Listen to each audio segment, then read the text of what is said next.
You cannot find your reflection in boiling water.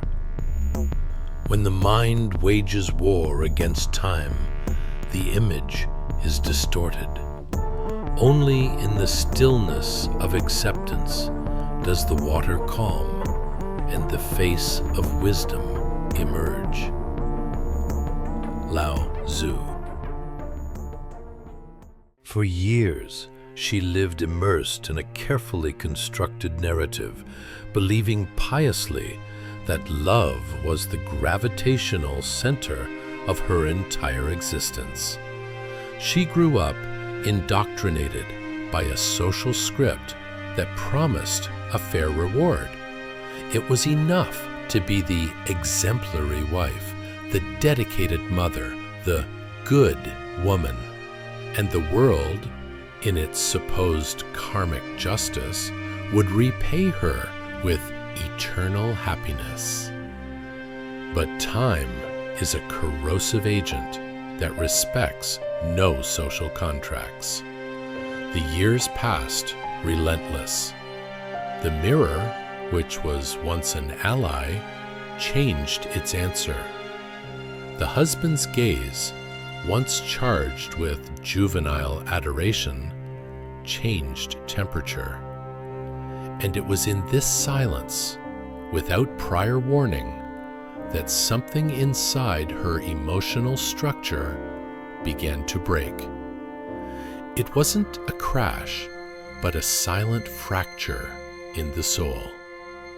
Today, we will dissect the phenomenon that destroys solid families overnight. We will understand why, at 40, women who seem to have everything decide to set their own lives on fire. We arrive at ground zero, age 40. For behavioral psychology, this is not just a number, it is a detonator. A shadowy restlessness begins to take shape in the female mind. It is not just the chronological weight, it is the brutal consciousness that half the game has already been played, and the terrifying suspicion that she lived all this time more for others than for herself. At this critical point, a merciless life review occurs. Many women look back at the trail of past decades and realize they donated everything they had of most value: their body, their vital time, unrealized dreams, and, most painful of all, their youth. This is where the internal collapse installs itself. When they realize there is no return on this investment, when they feel the husband no longer devours them with the same primal desire as before, and that the grown children no longer need that constant tutelage, an abyssal void emerges. It is a voracious emotional hunger, a kind of psychological black hole that finds no satiety in domestic routine. And that is exactly where the silent metamorphosis begins. That transformation that most men don't understand, don't see coming, but which has the nuclear potential to destroy entire homes. Observe the signs. She begins to seek, almost desperately, something that makes her feel alive again, something that makes the blood run in her veins. Sometimes it manifests superficially as a radical change of look, a new hair color, clothes that do not match her history. Other times, it is a sudden and intense new friendship, an obsession with a social network, or conversations with strangers who offer that cheap validation of being desired. To the inattentive observer, they seem like small, harmless gestures. She is just taking care of herself, you think. But do not be fooled. These gestures hide a deep and primal scream. I want to exist again. It is in this uncontrollable desire to rediscover themselves that many women cross invisible and dangerous boundaries. They abandon faithful husbands, destroy the stability of the family, and burn everything they built under the illusory belief that out there they will find what they lost. But here is the psychological key turn you need to understand. What they are really seeking is not necessarily a new love or a new man. What they seek is a new identity. After 40, the female ego enters a total and lost war against time. The woman who based her self-esteem on physical beauty and the admiration of others now lives the terror of aging. She who was valued for domestic dedication feels suddenly discarded by a modern world that worships, in an almost religious way, youth and appearance. This reality shock generates a silent fury. It is a revolt against destiny, against biology, against the husband who witnessed her aging, against the mirror that does not lie, and principally against the very life she herself helped build brick by brick. The man, in turn, rarely understands the complexity of this scenario. He is blind. He sees only the surface. Her behavior is changing. She is cold, impatient, distant, as if she were another person inhabiting that body. He does not realize that behind this calculated coldness exists a deep pain, an existential mourning. She feels she lost her superpower, the power to be desired, admired, seen as a trophy. And upon realizing that this power is slipping through her fingers, many try to compensate in extreme ways. They change their entire wardrobe, change social circles, adopt new beliefs, or radical lifestyles. The subconscious goal is to prove they still have control, that they still have market value, that they can still start over from zero. But be careful. This restart, when moved by the denial of reality and time, usually is a time bomb. This is where the irrational attitudes that leave everyone perplexed are born. The sudden contempt for the husband who was always faithful. The repudiation of the routine that once brought security. The adolescent fascination for adventures, for freedom, for a youth that biologically no longer belongs to them. The woman begins to act as if she had been liberated from a dungeon. But the tragedy is that she is entering another prison, the prison of illusion.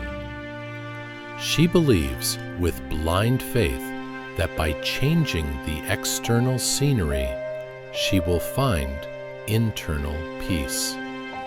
But what she seeks is not outside. It is a hole that is inside. At this point, the family structure begins to shatter. The husband, confused and trying to act logically, tries to recover stability. But notice the trap. everything he does seems to irritate her even more. If he tries to talk, she accuses him of being controlling. If he tries to give space and step away, she accuses him of being cold and indifferent. It is a game where he always loses. Nothing works because the problem is not, and never was, the marriage itself. The problem is the internal crisis, the biochemical and existential chaos she lives. It is a perfect storm that mixes declining hormones, identity crisis, accumulated regrets, and old resentments. It is the suffocating sensation of aging in a world that idolizes the new, feeling forgotten after giving so much of oneself. And when resentment dominates the psyche, something dark emerges from the subconscious. Some women begin to see the husband no longer as a journey companion, but as the living symbol of everything that steals their freedom. The man becomes the mirror of what she desperately wants to deny: time, routine, stability, old age. What was once love and complicity transforms into pure anger, into cutting sarcasm, into calculated emotional destruction. They start to mine the relationship from the inside, testing all limits, seeking recognition outside the home. It is not necessarily a conscious or planned malice. It is despair disguised as rebellion. To the eyes of those looking from the outside, it seems like madness. They change abruptly, make impulsive decisions that destroy assets and legacies, break decades-long bonds, and abandon the home for fleeting passions or for causes and abstract ideals. But the naked truth is that they are trying to escape themselves. They are fleeing from the woman who ages, from the mother who lost the central role, from the wife who ceased to be the focus of admiration. And the tragic irony is, the more they run, the more they lose the little that remained of their essence. The emotional collapse that installs itself is silent, but its effects are devastating. The woman begins to view reality through a distorted prism. The husband, who was once her anchor, now sounds like a dead weight tied to her feet. The home, which was her shelter, seems like a prison cell. She begins to question every choice made in the last 20 years, each renunciation, each gesture. And in the center of this whirlwind is the question that echoes like thunder in her mind. What if I had chosen differently? This doubt alone is an acid capable of corroding any structure, especially a marriage built on her sacrifice. The man, who rarely comprehends this psychological abyss, often reacts with coldness or mockery, trying to rationalize the irrational. But what she feels is not logical. It is a whirlwind of repressed emotions, old desires suffocated by routine, and frustrations never verbalized. It is the revolt of one who realizes she lived half her life without being fully seen, and now wants to be noticed at any cost, even if for that she needs to burn down her own kingdom. Modern society acts as gasoline on this fire. For years, they sold her the lie that she could have it all: successful career, perfect children, fairy tale marriage, and an impeccable body. But time arrives and charges the bill, showing the impossibility of this unattainable ideal.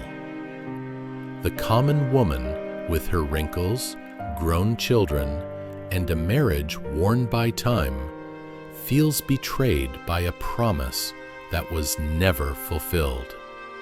It is at this point that disenchantment turns into anger.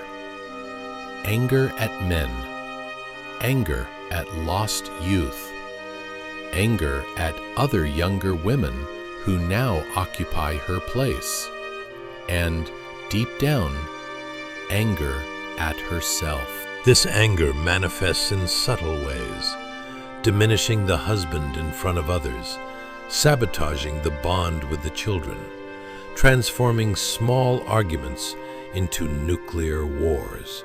And, paradoxically, she believes that by doing this, she is liberating herself. She begins to voraciously consume content that reinforces this new rebel identity. Series, books, and social networks that glorify the independent woman, the rebirth after 40, the life without ties. The discourse is seductive, but dangerous, because it offers an illusion of power while feeding an even greater existential void. Many women in this phase enter a species of late adolescence. They want to feel the adrenaline they didn't feel or that they forgot. They return to going out at night, exposing themselves, flirting with the forbidden. Some seek validation in younger men, in a pathetic attempt to prove to the mirror that they are still desired, that they still have the power of attraction. Others dive into confused new spiritualities, alternative therapies, or social causes, believing they have finally found a purpose. But the brutal truth is that this purpose is just a smokescreen to escape the pain of aging without having found real meaning in their own life. This is where many lose their way completely. The maternal instinct, which once guided them and protected the offspring, dissolves. The sense of responsibility that sustained the architecture of the home weakens. What was once love turns into pure resentment. What was once care becomes negligence. They start to act as if the world owed them something, and any obstacle, including family, is interpreted as oppression. Many destroy entire families without even realizing the gravity of what they do. The husband, without understanding the emotional complexity of this fall, tries to react. He works more, tries to prove his value, tries to win her back with practical gestures. But to her, this sounds like desperation and weakness. What she wants is not for him to change. She wants, deep down, for him to disappear from the equation. His presence is a constant reminder of the life she is trying to deny. That is why she rejects him, humiliates him, blames him. The same man who was once the center of her world becomes the supreme symbol of what she wants to destroy. And when she finally does it, when she breaks up, abandons, and liberates herself, she feels an initial euphoria, a dopamine high, and profound relief. The world seems full of possibilities again. She convinces herself that she is finally living. But this state of euphoria is a drug that lasts only a short time. Soon comes the deafening silence, the loneliness, and the guilt. She discovers that unrestricted freedom has a very high price, and that no one is there to hold her when the enchantment passes. The single friends who encouraged her follow their own lives. The children, hurt, drift away. The new casual partner does not fill the void left by a whole life built together. And the void grows, now deeper and darker, because there is nothing left to destroy but herself. To the eyes of society and Instagram, this woman seems strong, independent, courageous. But inside, she is a field of emotional ruins. She did not find peace, only movement and noise. She did not find love, only temporary distractions. She did not find freedom, only escape. It is the price charged by the denial of maturity. And the more she tries to flee from time, the more time pursues her like a predator. She begins to feel exhausted by everything: the social networks, the parties, the ephemeral and empty relationships. And regret arises, often too late. At 40, the body changes, the mind questions, and the spirit cries out for meaning. But if this search for meaning transforms into a war against the past, the result is inevitably self-destruction. This is what many call female madness, but in truth, it is despair disguised as empowerment. The woman does not go mad because she is evil, but because she was culturally and socially taught to deny her own nature and the cycles of life.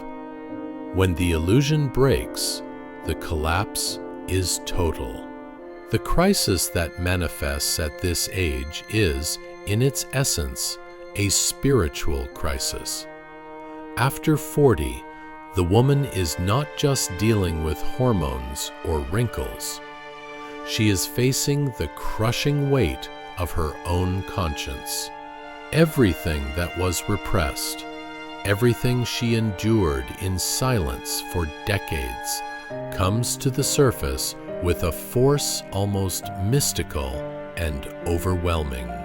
It is the moment when the soul charges the bill for the life lived for the sake of others. And when the woman is not spiritually prepared for this crossing, the collapse is confused with liberation. The modern world feeds this chaos, whispering in her ear, "You deserve to be happy," but never explains what happiness really is. She is bombarded by images of women of the same age who seem to live a magical rebirth, travels, sculptural bodies, solid careers, intense loves, and she, in front of the mirror, sees only stretch marks, tiredness, and regret. The contrast between the fantasy sold and the reality lived is unbearable. That is where the delirium begins. I can still be like them, I just need to change everything. And then she destroys everything: marriage, family, history, believing that in the end of the rubble she will find herself. But what she finds is the absolute void. Because the problem was never the husband, nor the marriage, nor the routine. The problem was the internal mirror that broke. What she lost was her center, her axis. And without a center, desire becomes a cruel tyrant.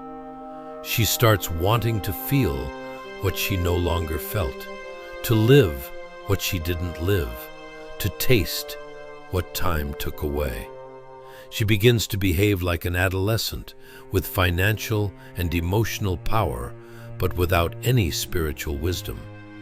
The result is devastating. The man, on the other hand, is also a victim of this brutal process. Many husbands find themselves lost, confused, not understanding where they went wrong.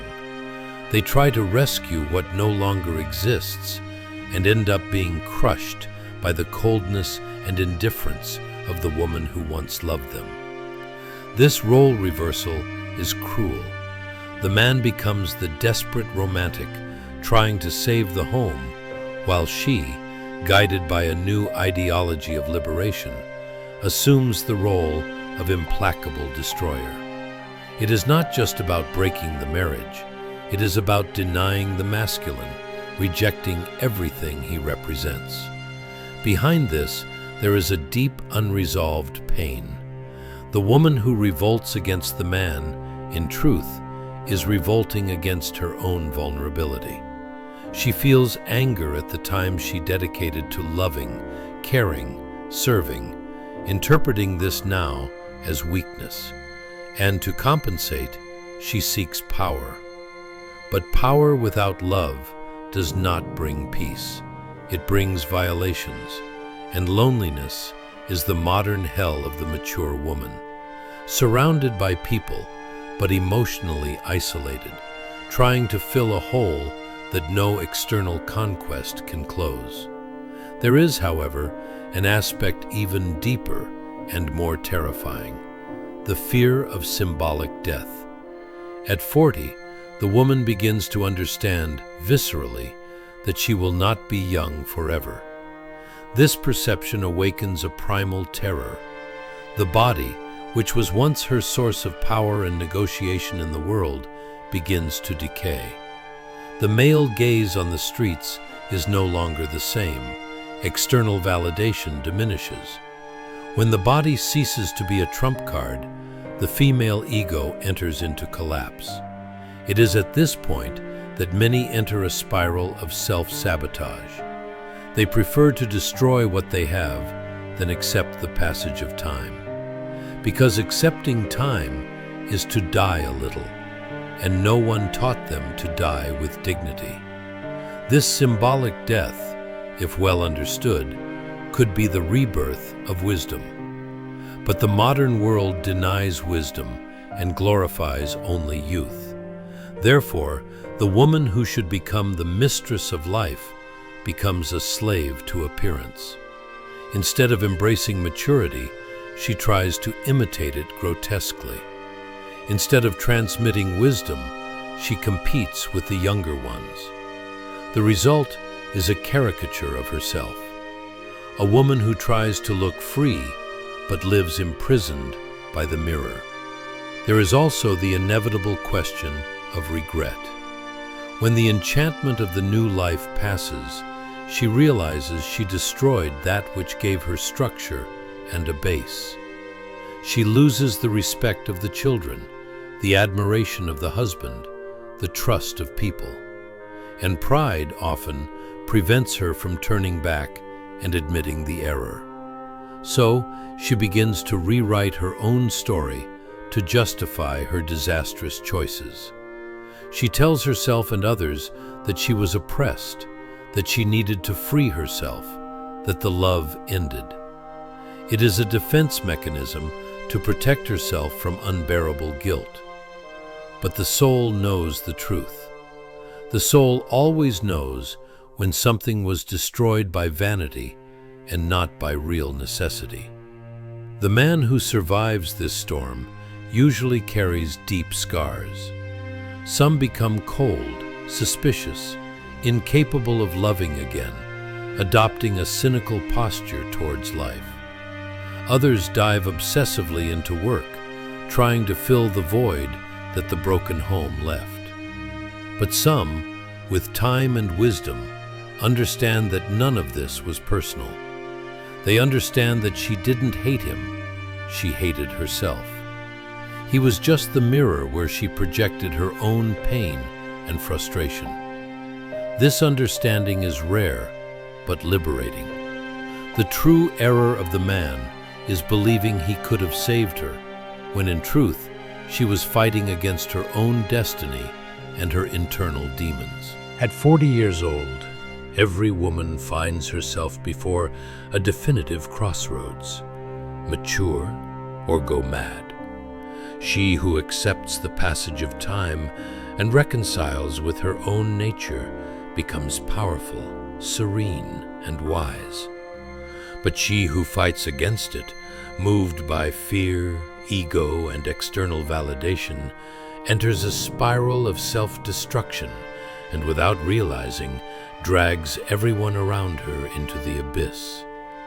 It is the scream of a soul that does not want to age, but who also forgot how to love. When the woman crosses this frontier without emotional preparation, everything disintegrates. The husband becomes the enemy, the children become a burden, the home becomes a prison. She believes she is breaking with the past, but she is breaking with her essence. Love becomes weakness, devotion becomes resentment. The instinct to protect becomes the impulse to wound. The most tragic thing is that many do this believing they are awakening. They say they found themselves, that they discovered their value, that they don't need anyone. But behind this empowered discourse, there is an immense pain. They don't want to be free, they want to be seen. And when they are not seen, they transform the pain into a cold, competitive, and vindictive power. A power that destroys love because it is born of fear. Fear of not being desired, fear of aging, fear of having lived in vain. The man, powerless, steps away to survive, but carries the shock of seeing the woman he loved become unrecognizable. It is the end of emotional life for many. It wasn't just a separation, it was a psychological implosion.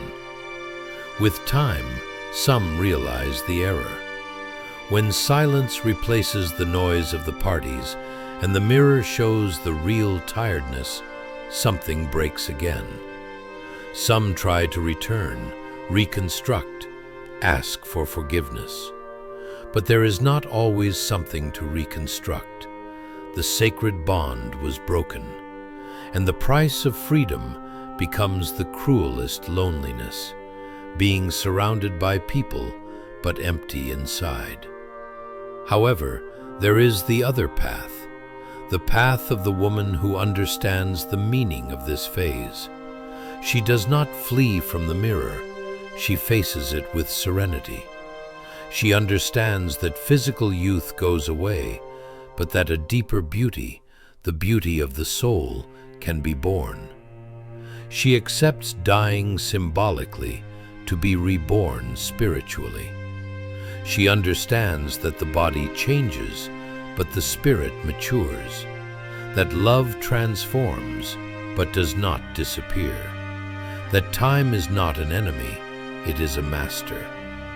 This acceptance separates wisdom from madness. The conscious woman discovers a force that youth will never have. She stops seeking approval and seeks purpose, stops comparing herself and starts understanding, stops competing and starts creating. She becomes powerful by presence, not by appearance, by serenity, not by rebellion, by surrender, not by flight. This woman inspires, guides, and heals, for she made the cycle of life a portal to self-knowledge. But the modern world does not want wise women. It wants insecure consumers, eternally young and needy. That is why so many go mad. They fight against nature, trying to be something that does not exist.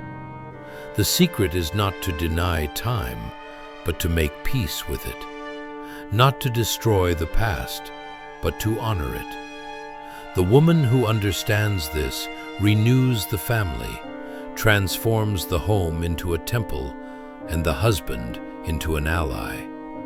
She does not need escape, for she has already found herself.